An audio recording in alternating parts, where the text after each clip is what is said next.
Hi, Rod Driver. Welcome back to 10 by 6. Thank you very much for having me on again. This week, we're continuing our focus on democracy. Last week, we looked at the role of lobbyists and who they actually represent. This week, we're looking at, well, what we're told is democracy, but actually, as you rightfully identify in your pieces, it's very much illusory. It's very much, again, propagandized in order to give an impression to those people who don't look too closely. So over to you, Rod. Thanks very much. So I think it's worth starting off by just sort of asking the question, what is democracy supposed to be? So if you look at the definitions, it's rule by the people. Now, unfortunately, in the sort of present day, people tend to think, well, going and having a vote once every few years is democracy. But in fact, that's, as we'll see in the course of today's presentation, that's not really democracy at all. Democracy needs to mean much, much more than that.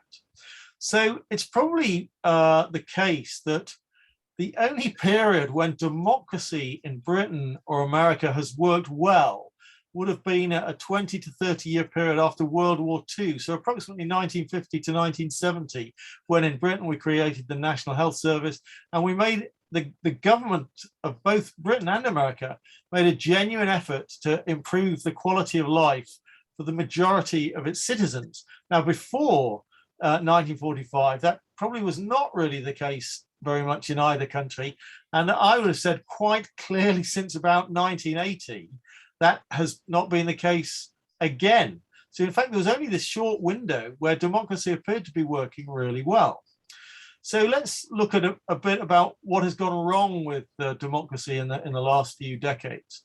So there was a writer in America called Carroll Quigley, and he wrote a very important book in 1966 called Tragedy and Hope, where he pointed out that what rich and powerful people really want to create with a democratic system is two similar parties, where the population can go through the motions of getting rid of the party that's in government at some point and replacing them with a different set of politicians in the hope that that will improve their lives, where in practice it doesn't seem to make much difference.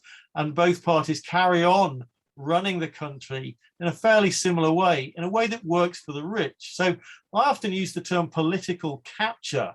Some writers use the term plutocracy. This means rule by the rich for the rich. And I think that's a pretty good description of what we've got now. So ever since Margaret Thatcher in Britain and Ronald Reagan in America back in the 1980s, the politics has been dominated by rich people and companies. And we discussed quite a lot of that last week. So, for example, we'll see Hillary Clinton, supposedly the Democratic Party candidate in America. So that's supposed to be the more left-wing party, but she'll go and give speeches to the banks such as Goldman Sachs, where she'll be paid $600,000. And she'll make it very clear in those speeches that actually they can ignore what she says to the general population. What she's going to do is structure the economy for their benefit. So what we see is that all of the major parties in both Britain and America are pro-corporate. Their policies are very much geared towards big companies.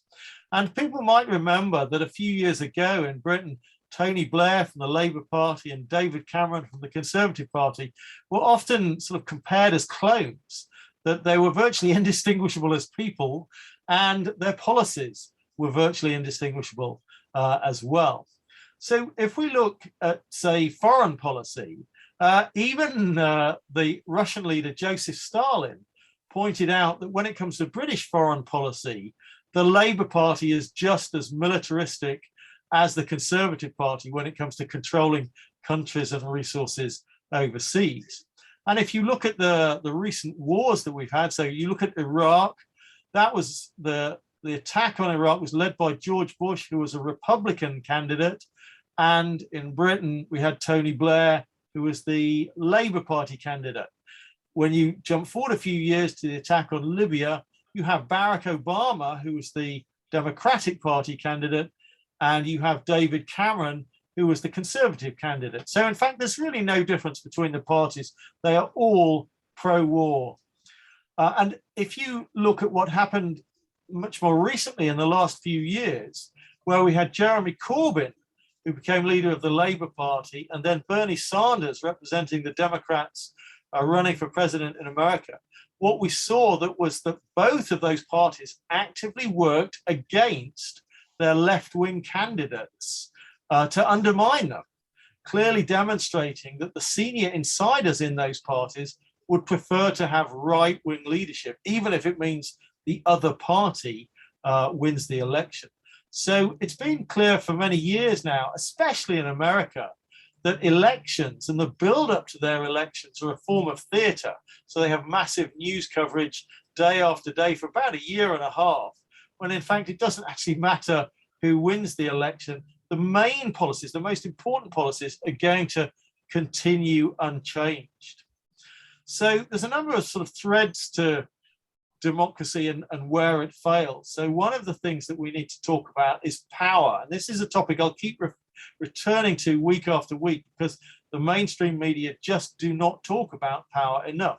So we've mentioned in previous presentations that when it came to the invasion of Iraq, millions of people protested against those invasions, but the politicians at the time were able to just ignore those protests. So ordinary people have no power, whilst a handful of people in politics in America and Britain have far too much power. Now, I sometimes say to people that, in my opinion, the most important expression in history, all of human history, is power corrupts. And we see this everywhere we look. Now, people who've tried to discuss seriously political systems through the ages have realized that we need systems of checks and balances to stop any group becoming too powerful. So in theory, the executive, that's the key political decision makers, the lawmakers, so that's the politicians, and the judiciary are meant to be independent of each other, and they provide checks and balances against each other to stop any group becoming too powerful. But in practice, this system of checks and balances is very, very weak and limited because governments play a role in appointing senior people, the most senior people in the police, in the prosecution system, and in the judiciary. And so these people become political actors themselves. They're interested in their careers, and they understand that if you want to be successful in these roles, you can't upset the political people in power too much. And there are three concepts that sometimes get talked about in sort of political science courses that are important to understand in relation to how a democracy is meant to function. So people use the word transparency, meaning we should be able to see what's going on. Oversight, meaning somebody actually should be able to formally investigate what's going on. And accountability, which is basically about saying, if we don't like the way things are going, we should have the ability and the power to change what is happening. But in fact, in Britain and America, we have none of those things. So a lot of people use the term Westminster bubble to talk about what goes on. So you've got a decision-making process, which is politicians, senior bureaucrats. You've got the senior media that we've discussed quite a lot in the past, always on side with the main points of view of politicians. And so if you look at a topic such as health service privatization, all the serious discussions happen behind the scenes with no actual transparency at all. The decisions are made, and ordinary people end up protesting against these decisions after the fact. But often it's a little bit too late. We should be there influencing these decisions when they are first being made. And if you look at the laws that have been introduced in both Britain and America since 2001, we've talked about them a little bit in the past, but there are many, many repressive new laws which limit our rights to protest, and other laws that give intelligence agencies the right to commit crimes and so on. So everything is moving in the wrong direction. Those with power get more power. Those with very little power, that's ordinary people, get less and less power. So we look at Guantanamo Bay and the torture that takes place there, and Europe and Britain participated in the international systems of kidnapping, rendition, and torture. So even this morning, quite interestingly, the Lib Dems requested that we have an inquiry into sleaze, meaning the lobbying that we were talking about last week. And in particular, they're highlighting things like coronavirus contracts, which are being issued in a sort of cronyism kind of way to friends of politicians, even though they have no experience of providing protective equipment, let's say. But it's important to understand that these inquiries are far too late. They always happen after the fact. We need to be able to see what's going on, and we need to be able to challenge what's going on much, much earlier. So these inquiries mostly are just sort of going through the motions. They have little effect most of the time. So if we talk specifically about the lack of accountability, about what can we do when we find out that something bad is happening, in practice, big companies are not accountable to anyone in any real sense. A regulator might give them a slap on the wrist if they do serious wrongdoing, but the fines are not enough to change the behavior of big companies. And unfortunately, the government is currently not really accountable to the people in any meaningful sense. So one of the things that I try to encourage people to talk about is to recognize that although politicians, let's say the conservative politicians, get elected primarily by the richer portion of the population, once people are in power, in a democracy, they should have a responsibility to the whole population. Well, at the moment, they don't really care about the poorer half of the population. So what we see is increasing number of people queuing at food banks, for example. And then at the other end of the spectrum, the top people can basically just ignore the law. And Craig Murray, the former ambassador to Uzbekistan, who's talked about this a lot, where he's talked about international laws, such as the law of the sea, where rulings have been made about how Britain and America have treated the Chagos Islanders, but the British and American governments just ignore these rulings. Similarly with Julian Assange and the UN Working Group on Arbitrary Detention, they ruled that he should be freed, but Britain just ignored that ruling. And when it comes to war, Britain and America essentially feel able to go to war whenever they choose, with no real, no force basically that can hold them to account. There is no organization that can really hold them accountable. So crimes by governments and by companies are not really prosecuted. So if you look at, say, weapons sales by British Aerospace to the Saudis, the government can actually step in and stop the police investigating corruption in relation to weapons sales. And we've seen that MI6 over and over again has operated outside the law, and our spy agency GCHQ has also admitted it operates outside the law, but has stated it's not going to change what it's doing. And so this situation is getting worse and worse. And we've seen this very specifically with the crackdown on Julian Assange and some bloggers in America and whistleblowers the world over, that what we need is more and more whistleblowers and more courageous journalists to tell us all about what's really going on. But in fact, secrecy is becoming more and more entrenched, and it's the journalists and the whistleblowers who become persecuted.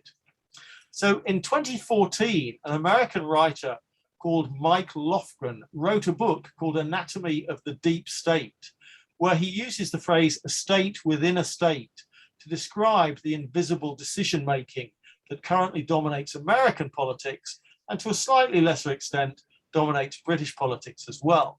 So you've got a small group of very powerful people. So this includes the senior bureaucrats in government departments, the senior politicians, intelligence agencies, lobbyists, think tanks, people from the military, people from the weapons companies, and then a handful of other very important companies, so banking, IT, energy, food, and perhaps very important these days, the pharmaceutical industry seems to be able to influence governments a great deal without very much oversight by the public in ways that probably are not beneficial to our societies. So various writers have pointed out that politicians come and go. Often they can be a minister in a particular role just for a few months. Whereas the career bureaucrats, the senior people in the civil service, they're there for life. And often they will run their departments in a particular way. They'll have very strong relationships to the businesses that they interact with almost on a daily basis. And they don't really care too much about the politicians who turn up, because they will disappear in 6 months. So the politicians never really get to the point where they understand their departments as well as the career bureaucrats. And then there are certain specific topics, and we're going to talk about this in a little bit of detail over the next 5 minutes, such as national security, where if bureaucrats just say the word terrorism, politicians are so afraid of doing anything that undermines what they believe is the war on terror that they will fall into line and vote for whatever repressive measures intelligence services and senior police demand. So politicians can be easily manipulated simply because they never have the knowledge, or they rarely have the knowledge that the career bureaucrats have. And the same goes when it comes to corporate dominance. Any big company can claim that it has the expertise in a particular industry, and a politician can never really know that industry as well as the companies themselves do. So politicians are afraid to regulate the biggest businesses. And we saw this after the banking crisis in 2008, where what would have been a fairly obvious solution to some of the banking problems would be to separate different types of banking. So the more gambling-oriented types of banking could be separated, and we could change the way we govern that so that ordinary banking was not set up in a way where there was a great deal of risk to our society. But in fact, politicians bought the line from the bankers that to do so would be too difficult and too complex. Whereas in fact, it's been done before, it's quite straightforward, and it can be done very easily. So one of the things I've mentioned before when we've talked about propaganda is that most propaganda doesn't necessarily involve telling lies. It just involves presenting information in a distorted way. But in fact, governments do tell lies frequently in relation to certain things, and they are manipulating the way the system works to try and hide more and more of what goes on. So most people will be aware that we have something called the Freedom of Information Act, which allows us to request data from government departments. But unfortunately, government departments are finding ever more ways to redact information so that it cannot be read, to claim that ordinary members of the public have no right to see this information because it's sensitive or it's classified. Some parts of government, such as spy agencies, this is particularly notable in America, have black budgets, which means the CIA particularly has an enormous budget that no one has any oversight of at all, which was estimated at one point to be as much as $50 billion. I think that may be an overestimate, but if you look at the scale of all the intelligence agencies in America, that might be quite a good estimate. And then if you look at very specific instances where the British government has lied, there was a notorious case that was written about in great detail called Operation Legacy. So Britain wanted to pretend that its actions during the colonial era, which lasted right up until the 1970s, were better than other colonial countries such as Belgium and Spain and so on. So they tried to hide millions of documents which all showed how brutal Britain had been in the latter parts of their rule in colonial countries. And even in court cases, the British government lied about the existence of these documents. And it was only when a handful were discovered by accident that it became widely known. Eventually, the government had to admit that there were millions of documents that they had hidden and lied about. And so this was known as Operation Legacy, where they were trying to hide all these documents. And so the government regularly lies about war and torture. So there are two phrases that people will hear quite a lot on the mainstream news. One is official secrets and one is national security. But various people who've investigated these have realized that most of what goes on, most of what is hidden behind national security is not anything that relates to the security of the nation. It's actually mostly about covering up the crimes of the powerful.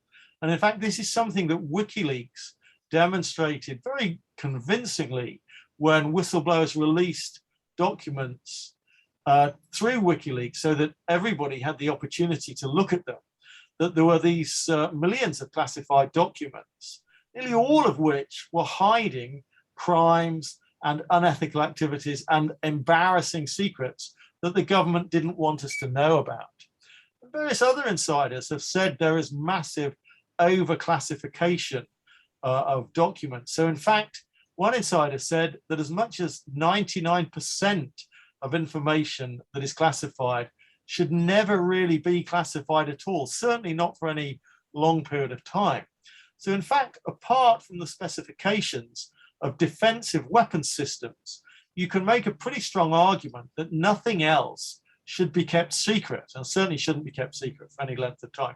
So there should be no secrecy in relation to contracts between government and companies. Those should all be completely out in the public domain, where ordinary members of the public can look at them, scrutinize them, and ask questions about them to make sure that there is no corruption and criminality involved. So in fact, the whole idea of a national security state or lots of official secrets is completely inconsistent with democracy.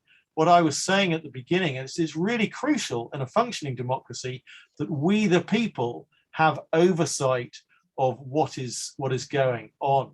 So in fact, Julian Assange, the creator of WikiLeaks, has pointed out that our societies are essentially inverted, that we should have privacy, whilst in fact the government and its spy agencies is spying on us all the time, whilst we should be able to see just about everything that governments are doing, when in practice, nearly all of what the government is doing that they consider to be important, they are trying to hide. So we need the whistleblowers to come forward and tell us about what's going on, whereas at the moment, the whistleblowers are persecuted. So the default position for any democracy should really be almost complete transparency and accountability. But we don't have that at all at the moment. And I just want to finish off by pointing out that the mainstream media plays an important propaganda role in perpetuating the myth of democracy. So if you watch coverage of any election, they make it out to be this really, really important thing that's, isn't it going to change everybody's lives and so on? As much of the time, it makes very little difference. So their most important propaganda role is basically buying into the charade of democracy and maintaining that charade. But they also play a second role, which is to smear critics of the system. So to smear people like Julian Assange, who was critical of war, but he was also critical of the fact that we do not have enough transparency in our democracy. And he was critical of the concept of official secrets and so on. So the media play this important role in limiting the range of debate. So whilst you can criticize a politician, as has been done recently, for sleaze, because he's been bribed to ask questions, you can't actually ask a bigger question, is our democracy working at all? When in fact, as soon as you start to ask that question and analyze how Britain and America work, you realize that actually we don't live in a functioning democracy. Democracy has been hijacked by the rich and the powerful. Okay, I shall open the floor up to discussions. Brilliant. Thank you, Rod. Thank you. This is, I think this week, I want to go for a number of points, and then I want to focus in on a big question, if that's okay, and make the discussion in and around that big question, obviously then relating back to the content of the presentation. One of the things that I tend to find, and this will lead into the big question, and I'm going to just get it warmed up a little bit, if that's okay, Yeah, sure. with these little sideshows. My perception is that and you alluded to it, if you have to demonstrate, in other words, demonstrate in terms of the Iraq War, demonstrate in terms of the poll tax, demonstrate in terms of COVID, whatever type of demonstration that takes place, is that not in itself a symptom of democracy not working? I would agree with that. I think it's a really good point. In fact, I've never sort of thought of it in those terms, but I think you're probably right that that the protests are happening after the event. So I kind of mentioned it in relation to the NHS, Yes. but it's true with the Iraq War and so on, that this is large numbers of people recognizing that the system is making decisions that they don't like, and they have no other means to challenge or have input into those decisions other than going for a protest on the street. Whereas obviously, if democracy functioned, they would have been involved months or years earlier in deciding, what decisions are going to be taken in relation to that subject. So I think that's an outstanding point. Okay, cool, thank you. You suggested that after the Second World War, up until around 1980, we had what you coined the phrase a functioning democracy, whereas that was sandwiched either side historically since 1980 and obviously before the Second World War with a much more establishment corporate driven democracy. But I think there is also an argument here that between 1945 and 1951, for example, even though we had the introduction of the welfare state, we had the NHS, we had council housing, we had an education system, and obviously we had the benefit system introduced, Social Security, that all the while, the establishment corporate media, even back then, were framing it in a particular way so that it almost became beyond doubt that by 1951 the Conservatives would return. So it was though, yes, we have the welfare state introduced, but for many members of the establishment, they were against the welfare state, or they were against the welfare state going too far, and then too far being their measurement, not society generally. So you could argue that actually we didn't have a functioning democracy in that time. It becomes a bit of an illusion because we did achieve more relatively than we usually achieve, but it was already being set up so that, as I said, Labour would be replaced, as it was, by Winston Churchill again in 1951. And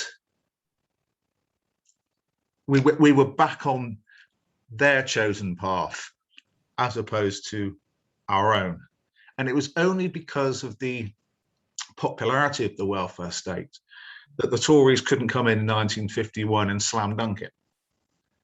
So there may be some element of truth in that. I haven't studied that period in any detail. You may well know a lot more about it than I do.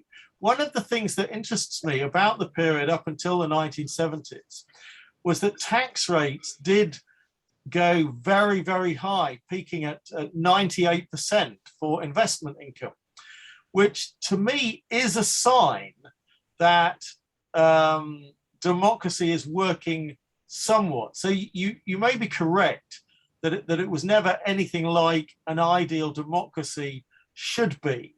But I think for that period, the scale of change that was introduced, and just the fact that for that some of that period, the rich were forced to pay those very high taxes. So I should sort of take a step back and say, in my opinion, taxing people after the fact is not the best solution in terms of restructuring our society, but it's a very simple one that has some redistributive element to it.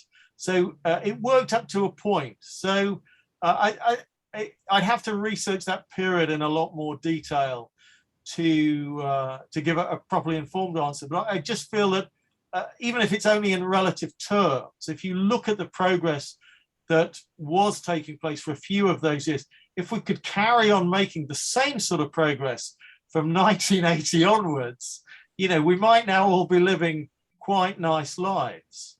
Whereas in fact, I think the fact that inequality has gone through the roof since the 1980s, and a lot of things were reversed, and so taxation rates plummeted, I think is a sign that it was quite a good period, relatively speaking. I think a lot of progress was made in those 2 decades.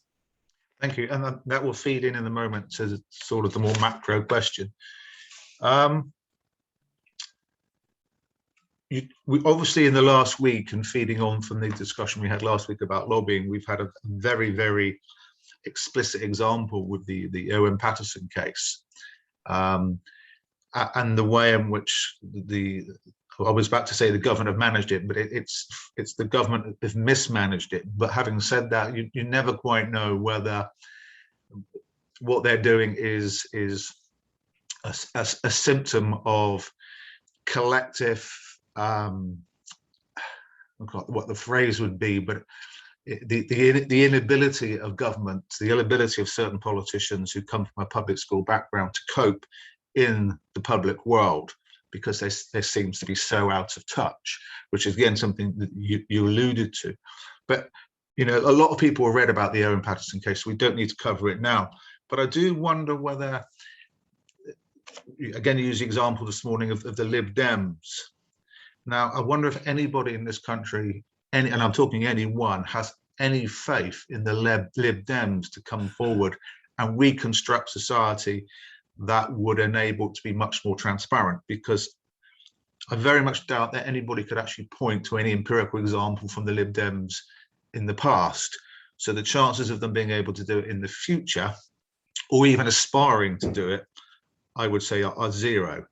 So what I would prefer to call what the Lib Dems are asking for is they're basically making a political noise so that they're seen to be saying and doing something, knowing full well, again, as you said, that actually very little will be done.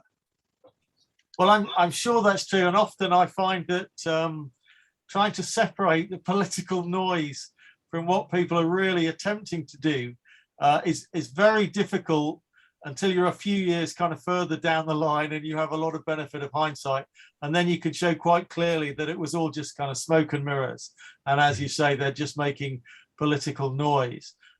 So I think of the 3 parties, Labour, Lib Dem and Conservative, I don't think any of them, from what I've seen over the years, has any genuine intention in changing the system. And that a small sort of inquiry into 1 or 2 things is not what's required here. It's a complete rethink of the whole system and the relationship between powerful people and big companies and governments and so on. And they're not really talking about that level of inquiry. You'd have to look at revolving doors and regulator capture and all the things we talked about last week, and I don't think that's on the card.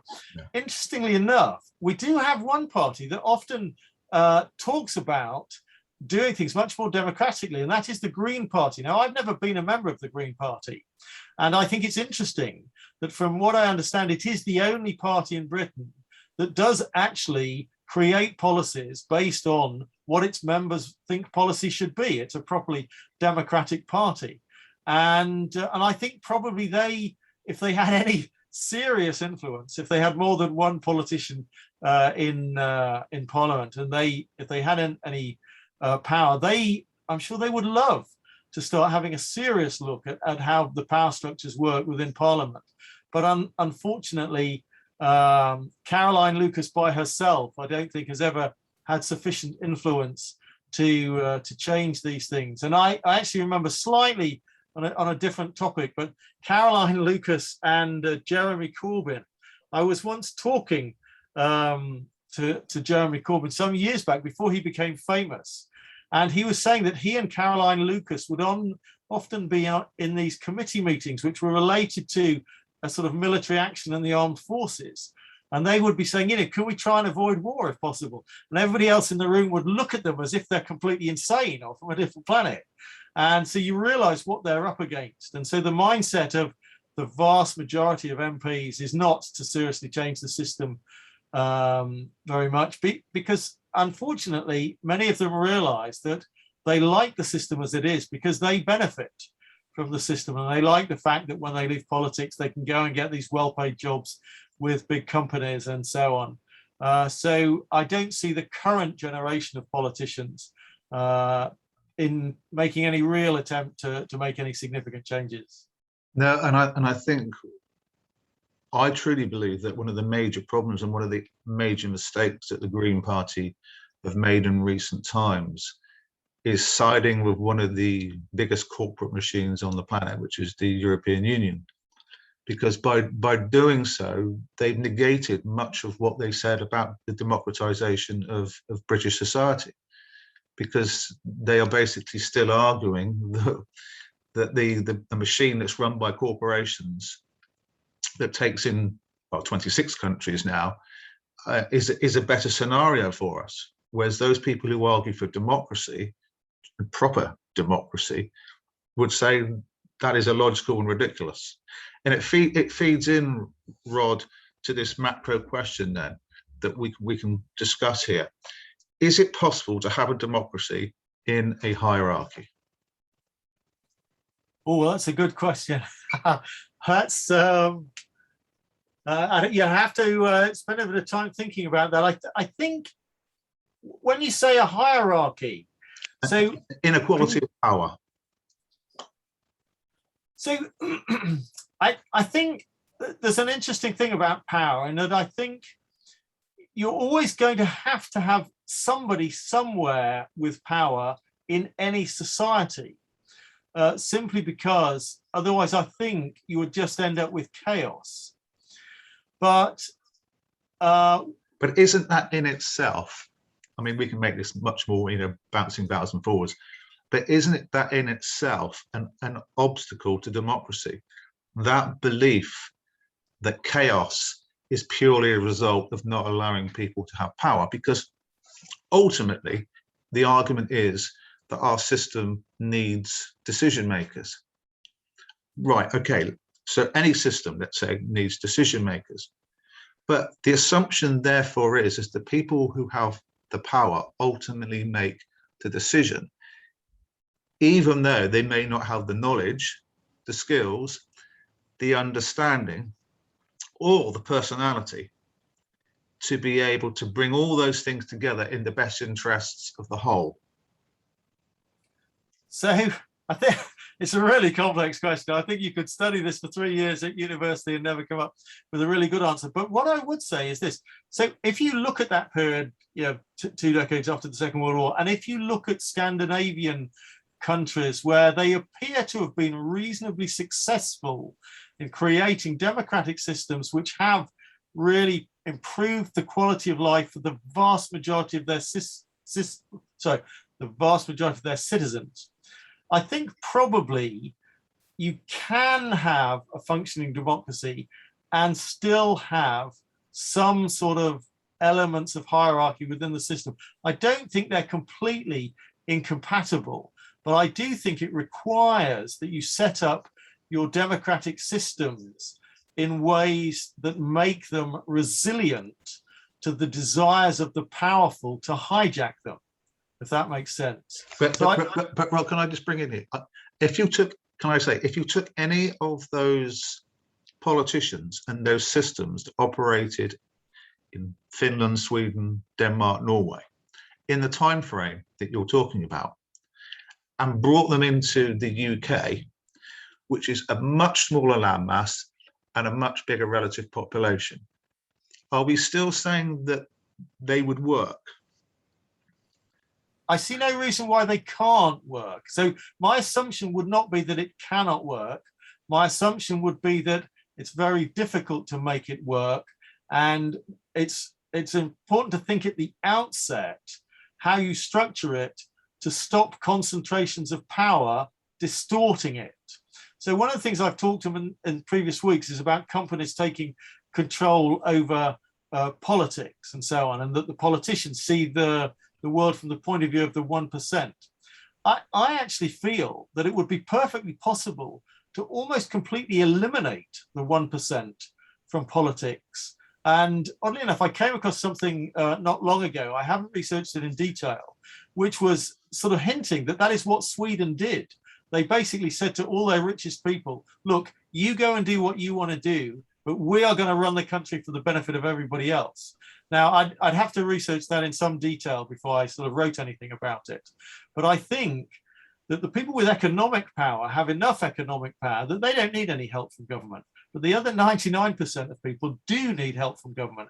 And I think you probably could find ways to structure governments such that they are resilient to the forces of corruption and so on. I don't think you'd ever create a perfect democracy, but I think you probably could create systems which minimize the role of money.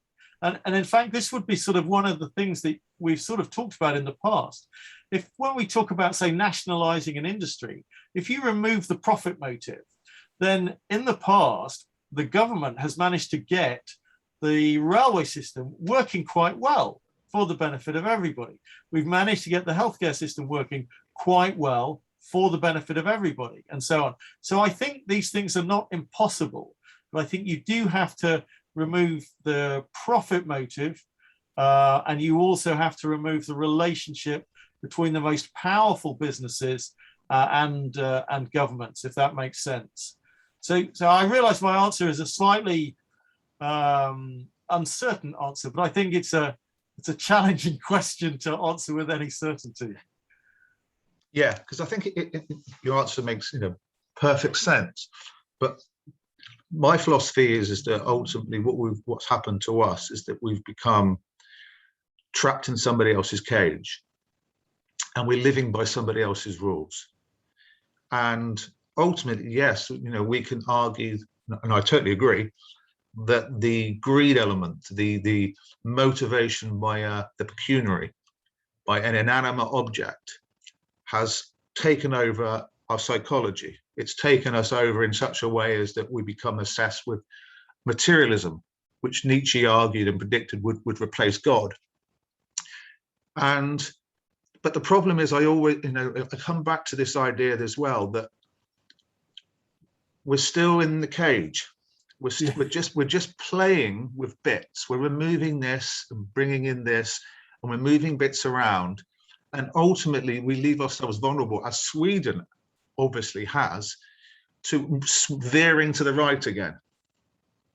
We have to leave the cage. It has to be a much more radical cultural, social, political, and economic transformation for me in order for democracy to work as it's supposed to work, as opposed to being something that's symbolic and relative.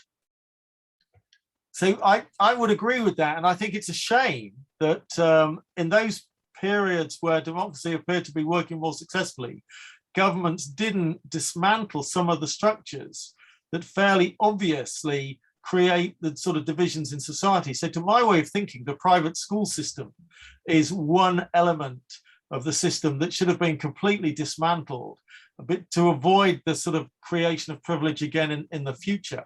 But you'd also have to look at the corporate structures and so on. But so, in fact, we're going to be doing this for whatever it is, 20 or 30 weeks. And every week we talk about a dozen or so ideas, all of which have to be completely changed if we ever want to live in a reasonable society. So that's an awful lot of aspects of change that we have to focus on, and just changing one little bit here and one little bit there isn't going to make the blindest bit of difference. It requires a complete rethink to the whole functioning of our societies, and it requires us to ask really fundamental questions, like why we celebrate great wealth.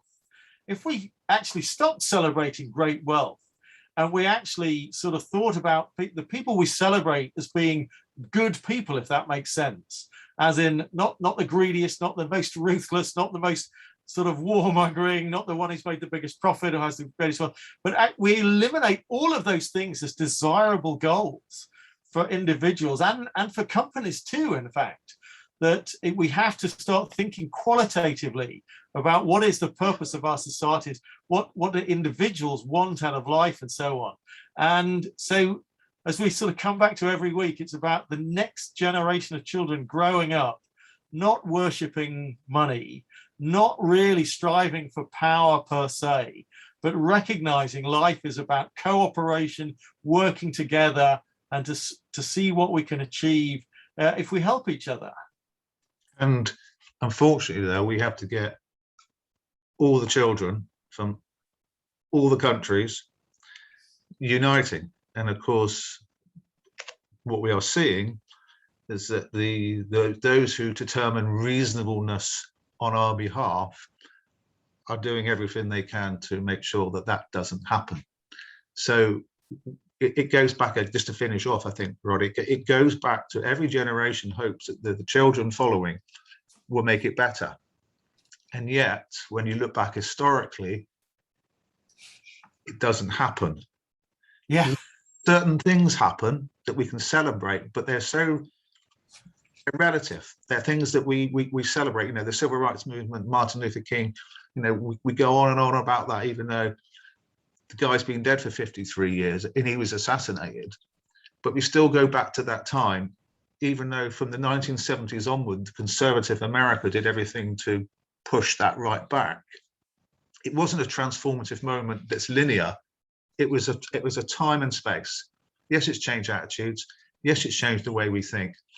But social media has shown us that it's absolutely littered with racism, xenophobia, homophobia, transphobia, sexism, misogyny. It's rife now as it was then. It's just taken on a different shape. Yeah, so I would agree with that, and I think that there may well be aspects of human nature that are very, very difficult to overcome, in that every one of us probably feels closest to our children and our family members, and then we have a close circle of friends, and there's the sort of these kind of circles going further and further out where we are less and less concerned with the well-being of people further away from us. And unfortunately, whether it's human nature or whether it's to do with the propaganda that bombards us, or it's an evolutionary thing, that there is a tendency for people to think in terms of them and us. And you can imagine historically that you'd have the group of people in one village, and they would think of themselves as us, but people in another village would be them, and they had less affinity with other people. And I think this probably runs deep within us, that it's incredibly difficult to get people to think of everybody as us, that we are the same. And I think, but Rod, sorry, but I have a massive problem. I was, when I was at university, one of my lecturers said to me, he said, there's no such thing as human nature. And we won't go into all of that now, because ultimately what we're saying is that if there is that collective them and us, then you and I should be exactly the same as everybody else, but we're not. So we do respect and we do understand the needs. We do empathize. I think we have to go much, much deeper in order to understand why certain people lack empathy and others have a great deal of empathy. And we can't reduce it, that reductionist phraseology of human nature, because it's too all-encompassing. So I think it's true that you can't reduce it down to sort of simplistic slogans and so on.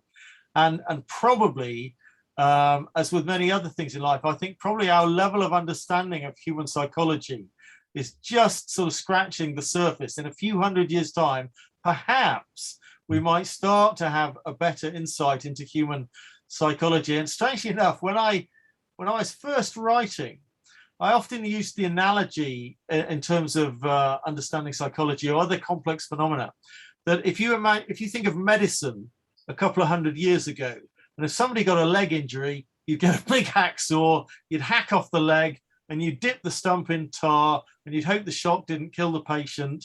And that was our level of understanding with medicine then. Yeah. And we've made serious progress, but we still have a long way to go with medicine. Well, I actually think in a lot of areas, and psychology would be one of them, that actually we're much closer to that 200-year-old medical understanding of using the hacksaw and the tar than we are to having any real understanding of these complex topics, and that we can do our best to engage with them, but it's always going to be in a slightly superficial way, some of which will turn out to be wrong in the fullness of time. But I think you're right that we do have to try and engage with these topics in much more complex and sophisticated ways. But I'm not sure that we yet really have the tools to do so, strangely enough, which then causes a problem in terms of, how do you understand the construction of complex societies and what is going to work to get everybody thinking. And therein lies the problem, Rod. Therein lies the problem. If most of us have no real understanding of psychological processes, and let's face it, all of us really, because it's a lot of people, like in many realms of epistemology, coming up with different theories that are competing against each other. But then we bring it back to complex societies. So if we don't have the understanding of the psychology, why don't we focus on abandoning complex societies? Because, and the other problem is as well, let's assume that somebody gets Aladdin's lamp and out comes, the three wishes. And one of them is, I want to completely and totally understand human psychology, right? We're then assuming that all that understanding is in the right hands, because we've still got the hierarchy of power. In other words, we can end up with the same sort of situation we had in Nazi Germany, where it was just eugenics that was imposed upon the population. And they were brainwashed into believing that they were somehow superior because of the color of their skin and the color of their hair.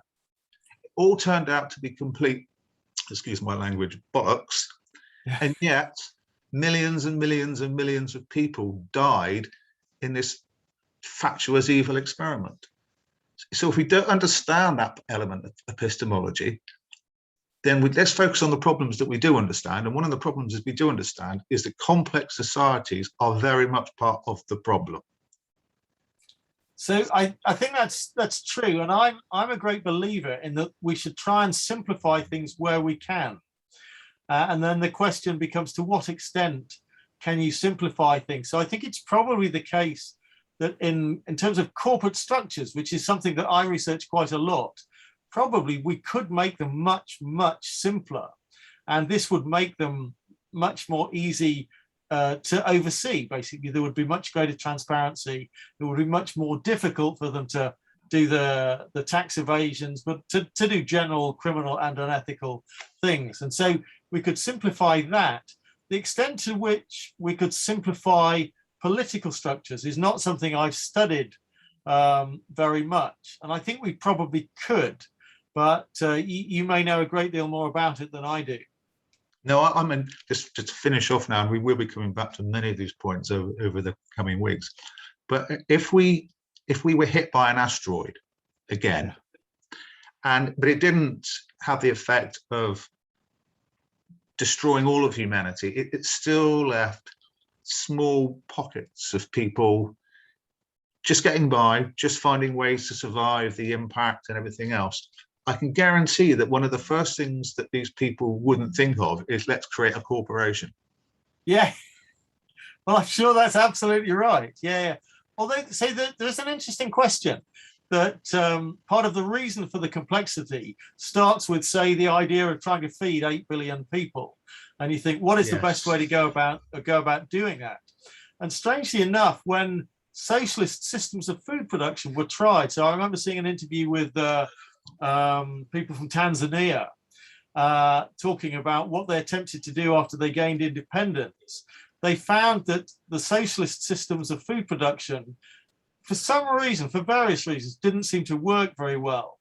And so they started to think that maybe there are elements where the idea of markets and prices and so on might actually be useful in playing a role. Now, I'd have to go and study exactly what went wrong in food production in these various socialist countries to see what the problems were and whether they could be minimized or removed.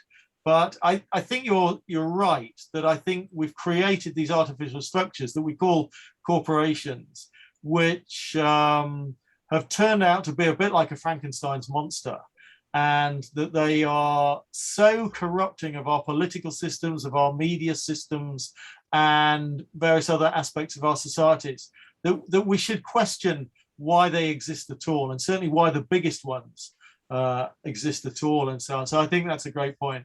And also we need to remember that up until the Industrial Revolution, the population of this planet was very, very small. But since the Industrial Revolution, what we've effectively done is turn billions of people into armies of cheap workers. Yeah. So it's not about this progression of humanity evolving and progressively for everybody. Effectively, we have hundreds of millions, if not more, trapped in factories, in low-paid jobs, struggling from day to day, where their lives are not entirely, but very significantly irrelevant. Because they're not lives that they would have chosen if they could have hovered above before conception and said, this is what I want. Very few of them would have chosen what they've got. So I think that's very true. Funnily enough, I'd made a couple of notes in terms of when I was sort of preparing the presentation about things that we sort of might return to in terms of discussion. And I think that point that you're making about how so many people end up as these kind of cogs in the corporate machine, leading miserable lives, and some of them genuinely really miserable lives.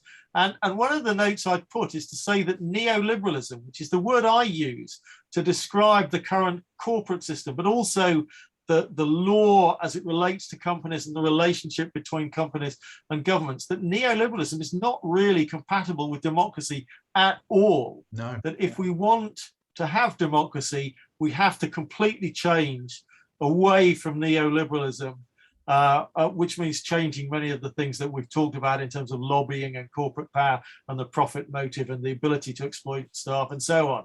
And then we would have to get rid of it completely. Yeah, brilliant, Rod. Thank you so much for a fascinating discussion. And thank you for having the patience to consider some of the points that I've made.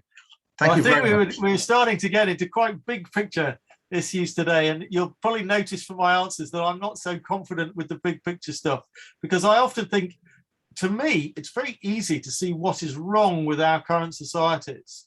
It's slightly harder to say what we should replace it with, in that, to my way of thinking, what we would be doing is not replacing it with something different as such. It would be about stopping all of the criminal and unethical parts of the existing system.